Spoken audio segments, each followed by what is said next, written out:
ნადირობა ზამთარი. იცით როგორი ზამთარია, ისე თოვს, მეზობელმა რომ დამინახოს უნდა ავხტე.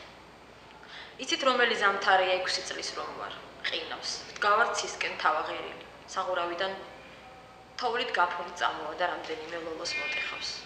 მე სახლის უკან მიმალები და ყინულს ვმოკავ, ამ დილითაც გზა მამაჩემმა გაკვალა ნიჩბით.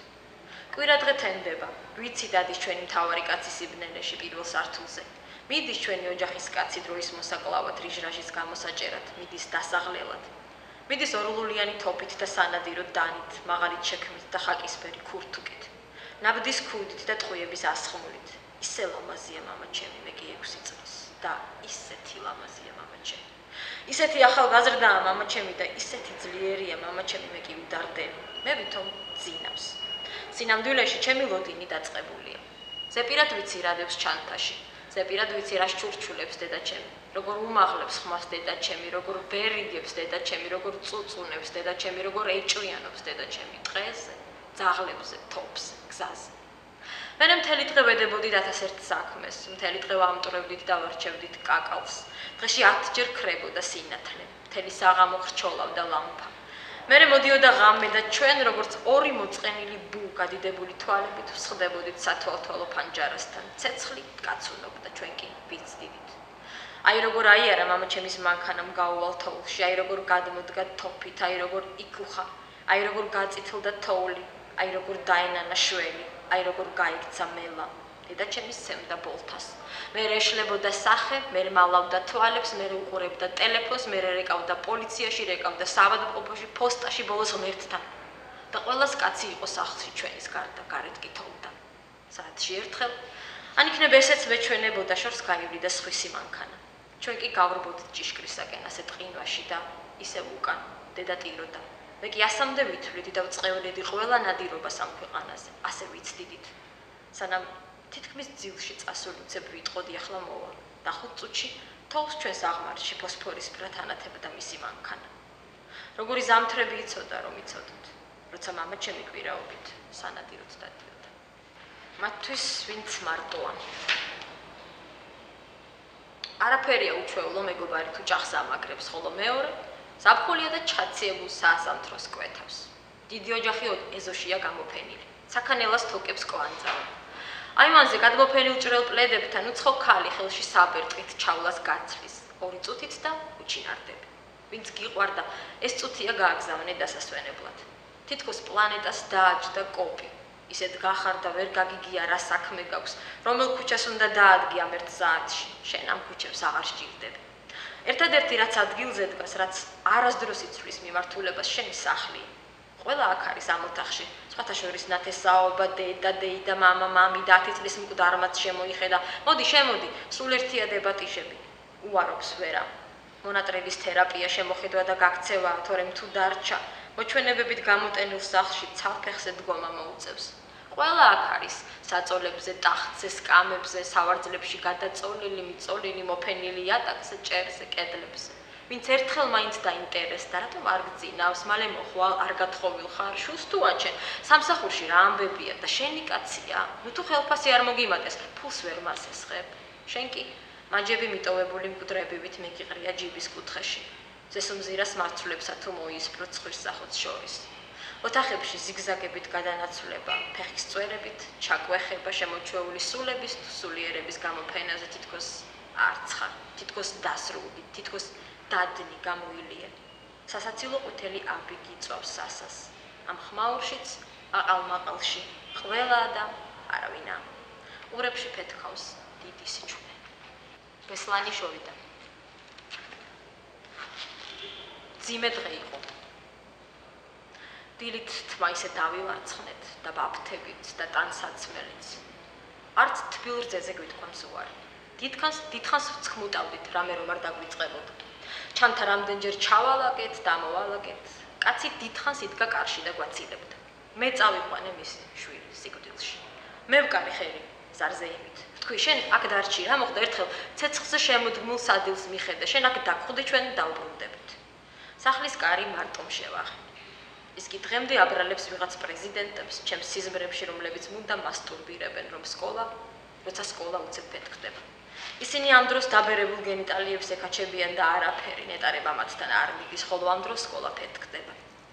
ისინი კი თითქოს შეუსწრეს დაბნეული სახეებით გვისამძიმრებენ, ათას ანთებულ ტელეკამერას უყვებიან, რომ უმცირესი დანაკარგებით ოპერაცია, როგორ გადარჩა 500 და მოკვდა 300, დარჩა 300 და მოკვდა 100, მოკვდა 1.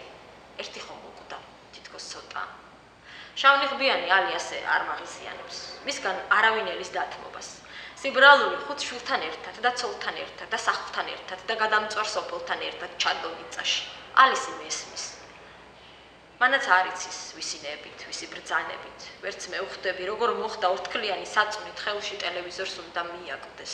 მაინც და მაინც ამ დღეს დაემთხვეს არაკაცური საქმე, როდესაც დაავალეს მისი შვილის და ქალის სიკვდილი, ასე ცოცხალი მე არ ვითვლები. ვინ გადაწყვიტა მომდევნო კადრში მკლავებზე უნდა გადავიწვინო აფეთქებული მისი სხეული და კაცი უთხრა შეხედე, ვერცნო, შენი შვილია, მე გავაჩინე, რატომ შებრუნდი, რა არ მოგწონს მის მოწყვეტილ სისხლიან ტანში. რას უწუნებ გადამტრეულ ხერხემლის მალებს, ცალი თვალი რომ დარჩა ღია და სახეზე რომ დაედო მწვანე, ალისი მესმის, მეც გავწირავდი. მუდმივია შეგრძნება მისი ტარების, რასაც არ უნდა ვაკეთებდე მიჭირავს ისე თითქოს შიერს აფრიკაში მომაჩიჯეს ფქვილის ტომარა. აფრიკა მახსოვს ეკრანიდან თავი ჩვენც ასე გადავაქნიეთ, როცა ძვლებზე კანგადაკრულმა ბავშვმა ნამცხვარზე წაიოცნება. იმ რეპორტიორს ამ კადრისთვის გამოუწერეს ალბათ პრემია.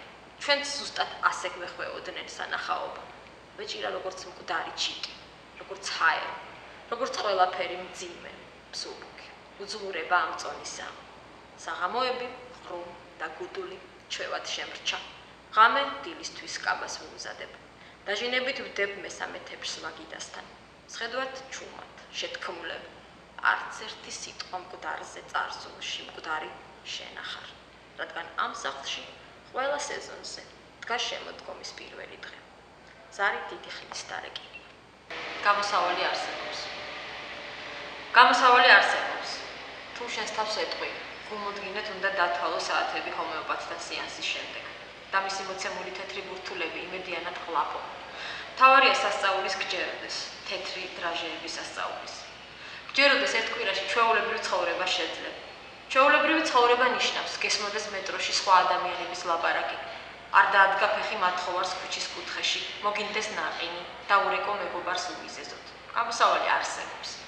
არის ასეთი ძილის წამალი, თუ არ ვწდები სომნოლი, ჩემმა ექიმა მეგობარმა მირჩია, რომელსაც დაალევ დაძინებამდე 15 წუთით ადრე და მოულოდნელად ითიშები. მე კი დავამატებდი და ხარ ისეთი ბედნიერი ძილში. როგორც შენ, შენი შვილის ნახატებში, სადაც სახლი არავინ იცის რატომ არის მზეზე დიდი. გამოსავალი არსებობს. ვინმე ნაკლებად ცნობილი ფსიქოლოგი აარჩიო და ისე მოუყო შენი ამბავი, როგორც ექიმს მოუყვებოდი, გულის არითმიაზე, ბრმანაწლავზე ან რამე მოურჩენელზე. მისთვის შენი ამბავი, როგორც წესი ნაცნობია და კიდევ უფრო უარესიც, ბანალური. რეცეპტებიც კი მზა აქვს. ეს შენ გონია საოცრება დაგემართა, საკმარისია მოკლედ მოყოლა გთხოვოს და მოახერხო, მერე უკვე შენვე გიკვირს და ამბობ. თუ ეს სულელური ამბავი მე გადამხდა.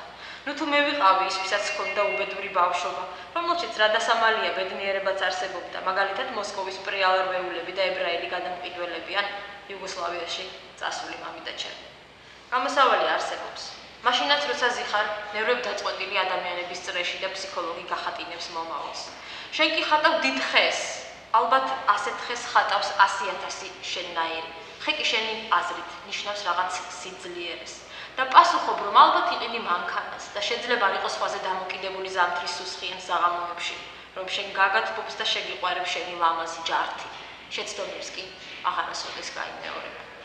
უბედურ კაცებს აღარ დაამშვიდებ, უბედურ ქალებს მონასტერში არ შეტენ, უბედურ ბავშვებს კილოკამფეტით არ გააჩუმებ, უბედურ მოხუცებს გულის რევამდე არ მოусმენ.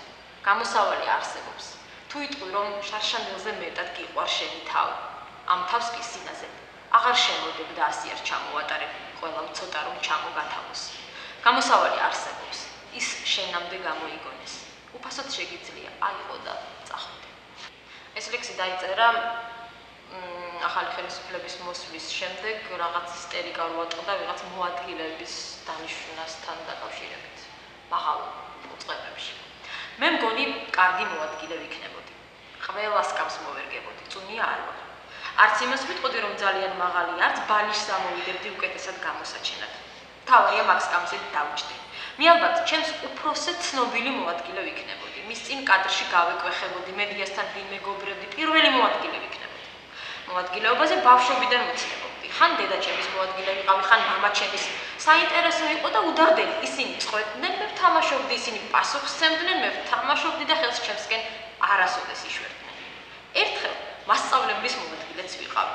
ბეჯითად უნდა მეცნობებინა თუ კი ვინმე დავალებას სხვისგან იწერდა. ჩემი თავის მოადგილეც ვიყავი ერთხელ, როცა რამე მეზარებოდა, მას ვავალებდი, ის კი ბუზღუნით ასრულებდა, ხანდახან ვსჯიდი. დღეიდანვე ვიქნებოდი ვინმეს მოადგილე. რა თქმა უნდა, არა იმიტომ, თვე გამოშვებით მსუყე პრემიები რომ გამოვიწერო და არც იმიტომ, რომ მრავალი წლის უმუშევარი ნათესაობის მადლი მოვისხა. მადლი რა, ვალი მოვიხადო და დავასაქმო. და არც ფრენისთვის ვემზადები, ეს ამდენი აეროპორტინული ნებები, რაც შეიძლება დაღლილი ხმით ამბის მოყოლა. ისე უბრალოდ ხომ შეიძლება ერთხელ მეც გავხდე მოადგილე, მგონი მეკუთვნის, მგონი ცოტა უნდა ავჩქარდე. მივდგე რომ ამირჩიო. გულგრილობა ან არც ისე. ჩვენ ახლა დიდზე დიდები ვართ, დილაობით სამსახურში გვაგვიანდება. დედები ვართ, მამები გავხდით, ჯარისკაცი, მწერალი, ლოთი, ექიმი და მასწავლებელი. შეწუხებული სახეებით თვეში ერთხელ მორჩილად ვიხდით გადასახადებს. პარასკევობით ლოტოს ვთამაშობთ. ვინ მარხვას იცავს, ვინ კი იკიდებს, ბაღი და სკოლა, რაც შეიძლება პრესტიჟული, უკეთესი ვიდრე ჩვენ გქონდა, ვიდრე შეგვეძლო.